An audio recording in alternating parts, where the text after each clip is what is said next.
Good evening. Tonight, we step into a story that was never meant to be about faith. This story does not begin with gods or myths. It begins with hunger, with cracked earth, with parents counting the ribs on their children's chests. It begins with a river that stopped behaving the way humans expected it to. What followed was not divine instruction, but human fear. Fear has a way of disguising itself as belief. And when survival is at stake, morality becomes negotiable. Tonight's story is about a girl who was not chosen because she was special, but because she was replaceable.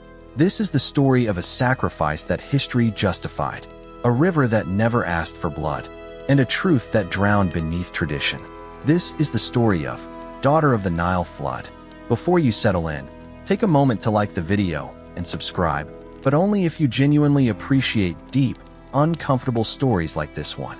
And let me know in the comments where you're watching from and what time it is for you. It's always fascinating to see our global audience. Now dim the lights, and let's step into tonight's journey together. For thousands of years, the Nile had been predictable. It flooded, it withdrew, it fed empires. Entire civilizations were built not on faith, but on expectation. So when the river failed to rise, people didn't ask why. They asked who was to blame. The first year of drought brought concern. The second brought fear. By the third, fear turned into desperation. Granaries emptied. Livestock died. Children stopped crying, because crying burns energy. And when science does not exist, belief fills the vacuum. The priest spoke softly at first. The river is displeased. Then more firmly, the gods demand balance. And finally, with terrifying certainty, the Nile requires a life. At this point in history, ask yourself honestly, if your child was starving, would belief feel like faith or like hope? Tell me your thoughts in the comments. Her name was Nephra, 16 years old, born into poverty so deep that her life had never been counted. She lived in a clay house near the river's edge with her father, Kemu, a stone cutter whose hands bled more than they earned. Nephra had no dowry, no political value, no protection, which made her perfect. The priests never announced her name publicly. They never needed to. Sacrifices are easier when they feel inevitable. When they came for her, they didn't drag her away. They explained. They always explain. This is an honor. This will save everyone. She will live forever in the river. Kemu begged, a grown man on his knees, bargaining with belief. But belief does not negotiate. It demands compliance. That night, Nephra did something unexpected. She agreed, not because she believed, but because she understood something terrifying. Her life had already been priced. Do you think Nephra chose sacrifice? Or was the choice already taken from her? Comment your perspective below. But because she understood something terrifying, her life had already been priced. Do you think Nephra chose sacrifice? Or was the choice already taken from her? Comment your perspective below. For 7 days, Nephra was kept in the temple. She was bathed, fed well, dressed beautifully, because sacrifice must look sacred, never cruel. The priests told her stories. That the river loved purity. That fear offended the gods. That pain was temporary. But at night, when the torches dimmed, Nephra dreamed. She dreamed of water speaking. Not as a god, not as a monster, but as something old and tired. The ceremony was silent. No cheering, no celebration, just obligation.